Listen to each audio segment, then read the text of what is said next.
வணக்கம். எல்லோரும் எப்படி இருக்கீங்க? எல்லோருக்கும் இந்த ஒரு கதை சேனல் வந்ததுக்கு நன்றி.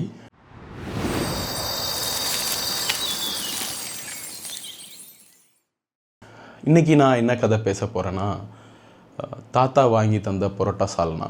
பரோட்டா சால்னாலே நிறைய பேருக்கு ஒரு எமோஷன்ஸாக இருக்கலாம், நிறைய பேருக்கு ஆர்ப்பரிப்பு சந்தோஷம் இருக்கலாம். அதுவும் சின்ன வயசில் பரோட்டா சால்னாங்கிறது ஒரு புது வகையான உணவு. அந்த உணவை அது ஒரு பெரிய டெலிஷியஸ் ஃபுட்டு அந்த மாதிரிலாம் தெரியல. அதாவது ரொம்ப நியூட்ரிஷியஸ் ஃபுட்டும் கிடையாது. பட் அது ஒரு உணர்ச்சிபூர்வமான ஒரு உணவாக இருந்தது அந்த காலகட்டங்களில். எப்போனா இது பேக் இன் ஸ்கூல் டேஸ்ன்னு சொல்லிக்கலாம். நான் பள்ளி நாட்களில் நான் அப்போது எங்கே படிச்சுட்டு இருந்தேன், somewhere around 4th and 5th படிச்சுட்டு இருப்பேன். ஒரு ஸ்கூலில் படிச்சுட்டு இருந்தேன்.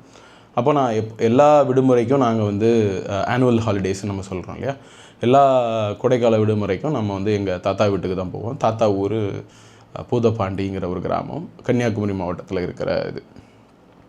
இன்றைக்கி எங்கள் தாத்தாவை நினச்சிக்கிறேன். ஏன்னா without him we were nothing, as well as my dad as well. தாத்தா ஊருக்கு போவோம். தாத்தா அங்கே தான் நம்ம ஊரில் வேறு மாதிரி இருப்போம், நம்ம தாத்தா ஊரில் வேறு மாதிரி இருப்போம். அதாவது நம்ம ஒரு ரெஸ்ட்ரிக்ஷன்ஸோடு இருப்போமா, இல்லைன்னா ஒரு கைண்ட் ஆஃப் ஒரு இதில் ஊரில் இருப்போம். அப்புறம் தாத்தா ஊரில் பயங்கர செல்லமாவோ கொஞ்சம் உண்மையான முகம்லாம் வெளியில் வரும்னு வைங்களேன். ஸோ அதுதான் பூதப்பாண்டி கிராமம். பூதப்பாண்டி கிராமத்தை பற்றி நான் நிறைய தனியாக எழுதுகிறேன், தனியாக ஒரு கதையாகவே சொல்ல போகிறேன். அது எப்படி என்னோடய வாழ்க்கையில் மிகவும் முக்கியமாக அமைஞ்சது, அங்கே நான் என்ன கற்றுக்கிட்டேன், என்னென்னா என்ன லேர்னிங்ஸ், அகெயின் தமிழ் ஆங்கிலம் கலந்து தான் வரும். ஸோ லேர்னிங்ஸ் பண்ணிக்கிட்டேன், எப்படி என் வாழ்க்கையில் புதுசாக அனுபவங்களை நான் அங்கே கற்றுக்கிட்டேங்கிறத நான் தனியாக சொல்கிறேன். இந்த கதை கொஞ்சம் ஸ்பெஷல், அதான் இதிலேருந்து ஆரம்பிக்கிறேன். ஒரு காலத்தில் எங்கள் தாத்தா நிறைய நிலங்கள்லாம் பாட்டத்துக்கு குத்தகைக்குன்னு சொல்லுவாங்க, பாட்டத்துக்கு எடுத்துகிட்டு விவசாயம் பண்ணிகிட்டு இருந்தாங்க. நிறைய பேரோட நிலங்கள் எடுத்து, ஆனால் எந்த நிலத்தையும் ஆக்கிரமிப்பு பண்ணது கிடையாது. அப்போது அந்த டயத்தில் என்னென்னா, எங்கள் அம்மாவோட டைம்லாம் பார்த்திங்கன்னா எங்கள்லாம் அந்த டயத்தில் நல்ல செழிப்பாக இருந்தது. நாங்கள் ஸ்கூல் படிக்கிற டயத்தில் தாத்தா இஸ் லைக் என்ன சொல்கிறது, கொஞ்சம் விவசாயிக்கே இருக்கிற ஒரு ஏழ்மை நிலைக்கு இருந்தாங்க. பட் ஆனால் எங்களுக்கான எந்த குறைகளும் வச்சதில்லை. அது பெரிய இதாக இருக்கும். ஸோ நாங்கள் வழக்கம் போல் எல்லா லீவுக்கும் போகிற மாதிரி அந்த லீவுக்கும் நான் ஊருக்கு போயிட்டேன். அப்போ தாத்தாவோட நிலங்கள் பெருசாக கிடையாது, அதிகமாக விவசாயம் பண்ணாத இடம். தாத்தா பியூர்லி டிபெண்டிங் ஆன் மாமாவோட மணி, அதாவது மாமாங்கிறவங்க எங்கள் டெல்லியில் இருக்கிற மாமாவோட அந்த ஒரு காசு மட்டுமே டிபெண்ட் பண்ணி இருக்கிற ஒரு சூழ்நிலைக்கு இருந்த டைம். ஏன்னா வயசுங்கிற ஒரு காரணம் இருக்கும் இல்லையா, அது ஒன்று. அப்போது என்னாச்சு, நாங்கள் நானும் எங்கள் அக்கா எங்கள் அண்ணன் எல்லாருமே நாங்கள் பூதப்பாண்டி தான் போவோம். அண்ணா காலேஜஸ் போக ஆரம்பித்தனால அவர் சரியாக இந்த ஊருக்குலாம் வர்றதில்லை. ஏன்னா படிப்பு வாழ்க்கை அதில் போயிட்டுருக்கறனால நானும் எங்கள் அக்காவும் போயிட்டு இருந்தோம். என்னடா கதைக்கே வர மாட்டேங்கிறேன்னு கேட்காதீங்க. எஸ், வருவேன். அதோட முன்னாடி இருக்கிற விஷயங்களை சொன்னால் தான் நமக்கு அதை பற்றி புரிய வரும் இல்லையா, அது ஒன்று. அப்போ என்னென்னா, எங்களோட தினசரி உணவு என்னவாக இருக்கும்னா, காலையில் பழையது இருக்கும், மத்தியானம் சோறும் ஒரு மீன் குழம்பும் இருக்கும். அதாவது அன்னைக்குள்ள காலகட்டங்களில் எனக்கு தெரிஞ்சு ஒரு 10 ரூபாய்க்கு மீன் வாங்கினாலே போதும், ஒரு 5-6 பேர் சாப்பிட முடியும். அப்புறமா சாயந்தரம் திருப்பியும் அதே சோறு இருக்கும், இல்லைன்னா மீன் குழம்பு கொஞ்சம் இருக்கும், முட்டை அடை தட்டி தருவாங்க. அடைங்கிறது இங்கே இருக்கிற ஆம்லேட். ஸோ அந்த இதை தட்டி தருவாங்க. ஸோ இதுதான் அநேகமான ஃபுட். பெரிய லெவலில் ஃபுட்டுலாம் இருக்காது, எக்ஸ்ப்ளோர் பண்ணுறதுக்கெலாம் இருக்காது. ஆனால் அதுவுமே நல்லா அமேசிங் டேஸ்ட்டாக இருக்கும், நல்லாயிருக்கும். ஏன்னா எங்கள் ஆச்சி செய்கிற சாப்பாடு அதில் குறைய சொல்ல முடியாது. இப்படியே போயிட்டு இருந்தது. என்னென்னா, நமக்கு கடைகளில் பார்த்தா அந்த கடைகளில் பரோட்டா போட்டுகிட்டே இருப்பான். நமக்கோ டெய்லி அது வெறுப்பாக இருக்கும். சாயந்தரம் 5 மணிக்கெலாம் அங்கே பரோட்டா நடக்கும், வெறுப்பாக இருக்குன்னு நமக்கு என்றைக்கு தான் சாப்பிட போகிறோங்கிற ஒரு ஒரு வகையான அந்த ஏக்கம் இருந்துக்கிட்டே தான் இருக்கும். எப்பவும் போல் வழக்கம் போல் காலையில் எழுந்திரிச்சி பழையதை குடிச்சிட்டு மத்தியானம் அதுக்கப்புறம் விளையாட போயிடுவோம். அங்கே பூதப்பாண்டி அந்த இதில் விளையாட போயிட்டு அப்படியே அங்கே ஆற்றுல குளிச்சுட்டு திருப்பி மத்தியானம் சாப்பிட்டு திருப்பி ஒரு 1 ஹவர் ஒரு 1 இல்லை 2 மணி நேரம் அங்கேயே சுற்றிக்கிட்டு 1/2 மணி நேரம் தான் சுற்றுவோம். அதுக்கப்புறம் திருப்பியும் விளையாட போகிறது. விளையாட போயிட்டு வந்தால் சாயந்தரம் நான் 3 மணிக்கு வரேன். ஒரு போஸ்ட்மேன் வந்தார். வந்துட்டு எங்கள் தாத்தாட்ட ஏதோ ஒன்று கையெழுத்தில் போட்டு கொடுத்துட்டு போனார். அது என்னதுன்னு பார்த்தோன்னா, இங்கே மாமா அனுப்பின மணி ஆர்டர் அனுப்புனார். அன்னைக்கு மணி ஆர்டர் அனுப்பினோன்னே எங்கள் தாத்தா அதெல்லாம் பார்த்து சரி பண்ணி பார்த்துட்டு நானும் பக்கத்துலேயே உட்காந்துட்டு பார்த்துட்டு இருந்தார். அதுக்கப்புறம் சரி இன்னைக்கு சரி தாத்தாவுக்கு பைசா வந்திருக்குன்னு சொல்லிட்டு நம்ம அமைதியாக இருந்துட்டு சரி ரைட்டு சொல்லிவிட்டு ஒரு 5 மணி ஆச்சு. வழக்கம் போல் நம்மளும் அந்த தேர் வீதியில் இருக்கிற ஒரு பரோட்டா கடையை சுற்றி பார்த்துட்டு அப்படியே வந்துட்டோம் வீட்டுக்கு. அப்போ எங்கள் தாத்தா என்கிட்ட சொல்கிறாரு, டேய் இன்றைக்கி நம்ம பரோட்டா வாங்க போகலாம் அப்படின்னாரு. எங்களுக்கோ சந்தோஷம், எனக்கும் எங்கள் காலுக்கெலாம் பயங்கர சந்தோஷம். ஆஹா இன்றைக்கி காணாதது கிடைக்க போகுது அப்படின்னு ஒரு சந்தோஷம். அந்த சந்தோஷத்தை இப்போவும் நினச்சி பார்க்கும்போது கண்ணில் லைட்டாக கண்ணீர் வரும். இப்போ நம்மளால் டெய்லி சாப்பிட முடியும், பரோட்டா டெய்லி வாங்க முடியும், பட் ஹெல்தி ரிலேட்டட் திங்ஸ் போனதுனால இப்போ சாப்பிடணும். பட் அன்றைக்கி அந்த ஒரு சந்தோஷம் பயங்கர சந்தோஷம். அதை எவ்வளவு உணர்வுபூர்வமாக கடத்த முடியுமோ கடத்துகிறேன். அப்புறமா தாத்தா என்ன சொன்னாங்க, டே இன்றைக்கி மாமன்ட்டேருந்து பணம் வந்துருச்சு, இன்றைக்கி நம்ம பரோட்டா வாங்கி சாப்பிட்லாம்டா அப்படின்னு சொன்னேன். சரின்னு சொன்னோன்னே அந்த குழந்தைகளுக்கே இருக்கிற ஆனந்தம் எனக்கு அன்னைக்கு இருந்தது. அதை இன்றைக்கி நினச்சி பார்க்க முடியுது.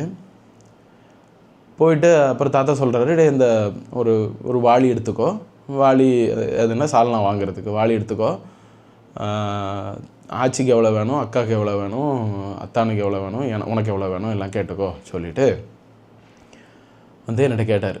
நானும் என்ன பண்ணேன், எல்லாத்துட்டையும் போய் கணக்கெடுக்கிறேன், ஆளுக்கு எத்தனை பரோட்டா வேணும்னு. ஆச்சிக்கு 2, அக்காவுக்கு 3, எனக்கு 3, அப்புறம் தாத்தா உனக்கு எவ்வளோன்னு கேட்டேன். தாத்தா நான் சொல்லிக்கிறேன்டா 2ன்னு சொன்னார். அப்புறமா அத்தான் எல்லாருக்கும் கேட்டுட்டு எல்லாத்துட்டையும் எடுத்துகிட்டு வந்தோம். வந்துட்டு சரி ஓகே தாத்தா எத்தனைடா இருக்குது அப்படின்னு கேட்டார். 12 இருக்குது தாத்தா. அப்படியா, எல்லோரும் சேர்த்து 12டா, சரி வா போகலான்னு சொல்லிட்டு வாளி எடுத்துகிட்டு என் தாத்தாவை கையை பிடிச்சிட்டு அப்படியே போகிறேன். அந்த தெருவில் வடக்கு தெருவில் இருந்து அப்படியே போய் கீழே இறங்கி போனால் அந்த தேர் வீதி வரும். தேர் வீதியில் லெஃப்ட் சைடு எடுத்தோம்னா அந்த கடை இருக்கும். அங்கே அந்த ஒரு கார்னரில் ஒரு கடை இருக்கும். கூப்பிட்டு போகிறாரு. எனக்கு உள்ளக்குள்ளே சொல்ல முடியாத ஆனந்தம். ஏன்னா அவ்வளவு நாள் வெயிட்டிங், ஒரு கிட்டத்தட்ட 15 நாளாக அதே பழைய சோறு, இல்லைன்னா சோறு சூப்பராக இருக்கும். புளிக்கேரி வச்சாலும் சரி, மீன் குழம்பு வச்சாலும் சரி, எங்கள் ஆச்சி வச்ச சோறுக்கு அங்கே ஈடே ஆகாது. பட் ஒரு கைண்ட் ஆஃப் டிஃப்ரெண்ட் ஃபுட் இல்லையா பரோட்டா சால்னாங்கிறது. அப்போ என்ன ஆச்சு, அவ்வளோ சந்தோஷம். ஆஹா இன்றைக்கி வாங்க போகிறோம், இன்றைக்கி ஒரு புடி எல்லோரும் வாங்கன்ற மாதிரி போயிட்டு நானும் எங்கள் தாத்தாவும் போகிறோம். எனக்கு எத்தனை பாத்திரம் எடுத்துகிட்டு போகுதுன்னு தெரியல, இருக்கிறதுலே பெரிய வாடி எடுத்துகிட்டு போயிட்டேன். ஏன்னா சால்னா நிறையா ஊற்றி குடிப்போம் அப்படிங்கிற மாதிரி. போயிட்டு அங்கே போய் கடைக்கு போகிறோம். அங்கே கடையில் இருக்கிறவர் என்னப்பா வந்திருக்கீங்க அப்படின்னு கேட்டார். எங்கள் தாத்தாவை அவர் அப்பான்னு தான் கூடுவார். எங்கள் ஊரில் ஒரு வழக்கு இருக்குது, எல்லாத்தையும் ஜாதி கடந்து மதம் கடந்து எல்லாரையும் ஒரு முறை சொல்லி தான் கூப்பிடுவாங்க. அப்பா, தாத்தா, மாமா, சித்தப்பா இப்படின்னு சொல்லி தான் பழக்கம். ஸோ அது அதில் என்னப்பா என்ன வேணும் அப்படின்னு, இன்னைக்கு பணம் வந்திருக்கு முத்துட்டு இருந்து, ஸோ அதனால் இன்றைக்கி பசங்களுக்கு பரோட்டா வாங்கி கொடுக்கலான்னு வந்தேன், ஒரு 12 பரோட்டா கேட்டு அப்படின்னாரு. சரின்னு சொல்லிட்டு அவர் இந்த கல்லில் போட்டுட்டு எடுத்துகிட்டு நான் அப்படியே கல்லை பார்த்துக்கிட்டே இருப்பேன். கல்லை பார்த்துக்கிட்டே அப்படியே ஓகே, அது ஒரு மெடிடேஷன்ஸ். ஓகே, கல்லை பார்த்து எண்ணெயெல்லாம் போட்டு ஊற்றி எடுத்துகிட்டு கட்டினார். சால்னா என்னப்பா என்ன வாளி கொண்டு வந்திருக்கானே பாரு, அவன் எவ்வளோ பெரிய வாளி கொண்டு வந்திருக்கான் பாரு, எங்கள் தாத்தா சொன்னார். அதாவது நமக்கு என்னைக்காவது ஒரு நாள் தான் கிடைக்குதுல்ல, அதனால் வாளியை பெருசாக கொண்டு போய்க்கலாம் அப்படின்னு சரி சொல்லிட்டு வாளியை கொண்டு போய் சால்னா ஊற்றிட்டு அங்கேருந்து திருப்பி நடந்து முன்னாடி முதல்ல எங்கள் தாத்தா என்னை இழுத்துட்டு போனார். நான் திருப்பி வரும்போது நான் எங்கள் தாத்தாவை இழுத்துட்டு ஃபாஸ்ட்டாக ஓடி வரேன். ஏன்னா அந்த பரோட்டா எப்படியாவது உடனே சாப்பிட்றணுங்கிறது சொல்லி கூட நடந்து வந்துக்கிட்டு இருக்கோம். கொஞ்சம் தூரம் ஏன்னா வீடு வந்தோன்னா ஒரு 6 மணிக்கெலாம் வந்துட்டோம். அப்போல்லாம் 7:30க்கெலாம் தூங்கிடுவோம் எங்கள் வீட்டில். ஏன்னா இருட்டு கரண்ட் 7 மணிக்கெலாம் அவ்வளோதான் இருட்டிடும் எல்லா இடத்துலையும். ஸோ 6:30 7 மணிக்கு சாப்பிட்டுட்டு ஆளுக்கு எனக்கு ஒரு 3, எங்கள் அக்காவுக்கு ஒரு 3 பரோட்டா, எங்கள் ஆச்சி 2 பரோட்டா எல்லாம் ஊற வச்சு எடுத்து எங்கள் தாத்தாவும் உட்காந்து எல்லோரும் சேர்ந்து தான் உட்காந்து சாப்பிடுவோம். அது வழக்கு. அந்த திண்ணையில் உட்காந்து எல்லோரும் சேர்ந்து உட்காந்து தான் சாப்பிடுவோம். சாப்பிட்டுட்டு கை கழுவ மனசே இல்லை. கை கழுவுனா ஐயோ என்ன பண்ணுறதுன்னு தெரியலையே சொல்லிவிட்டு, அதாவது லைட்டாக, அதாவது அந்த தண்ணி படணும், கழுவுற மாதிரி இருக்கணும், கழுவாத்த மாதிரி இருக்கணும். அப்படி ஒரு கையை கழுவிட்டு, ஏன்னா இதுக்கு மேலே எப்படி இந்த ஒரு தருணம் எனக்கு எப்போ கிடைக்கும்னு தெரியாது, எப்போ மாமா வந்து திருப்பி மணி ஆர்டர் வரும்னு தெரியாது. ஏன்னா எல்லாமே பரோட்டா சாப்பிட முடியாது, அடுத்த நாளுக்கான சோறு, அடுத்த நாளுக்கான இது இருக்கு இல்லையா, எப்போ கிடைக்கும்னு சரியான அந்த தருணம் கிடையாது. அப்படின்னு சொல்லிட்டு அப்புறம் சரி 7:30க்கெலாம் எல்லோரும் சாப்பிட்டு முடிச்சுட்டு தூங்க போயிட்டோம். அதாவது உறங்க போயிட்டோம். படுத்துட்டு இருந்துட்டு கையை மணத்திட்டே, அதாவது எங்கள் ஊர் பாஷையில் சொல்கிறேன், வார்த்தைகளை சொல்கிறேன், மணத்திக்கிட்டே தூங்கினேன். அந்த மனம் போகக்கூடாது, ஏன்னா இனிமேல் சான்சஸ் எப்போ கிடைக்கும்னு தெரியாது இல்லையா. ஸோ அந்த மாதிரி ஒரு தருணத்தில் மூடிக்கிட்டு, போர்வையை பொருத்தி மூடிக்கிட்டு அப்படியே கையை மணந்துக்கிட்டு அப்படியே தூங்கினேன். அடுத்த நாள் காலையில் எங்கள் ஆச்சி வந்து என்னடா கையை மூக்கு பக்கத்தில் வச்சே தூங்கிட்டு இருக்கேன் அப்படின்னு சொல்லிட்டு ஒரு கேள்வி கேட்டாங்க. ஸோ இன்னைக்கு மறக்க முடியாது அந்த அந்த அந்த தாத்தா முதல் வாங்கி தந்த பரோட்டாவும் சால்னாவும். ஸோ அருமையாக இருந்தது, சூப்பர். இதுதான் என்னோடய முதல் கதை. நன்றி இவ்வளோ நேரம் கேட்டதற்கு. உங்கள்லேயும் இதே மாதிரி ஒரு கதை இருந்திருக்கும்.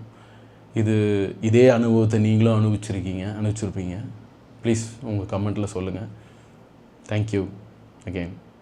ஒரு கதை சேனல் உங்களுக்கு பிடிச்சிருந்துன்னா சப்ஸ்கிரைப் பண்ணுங்கள், லைக் பண்ணுங்கள், ஷேர் பண்ணுங்கள். தேங்க்யூ.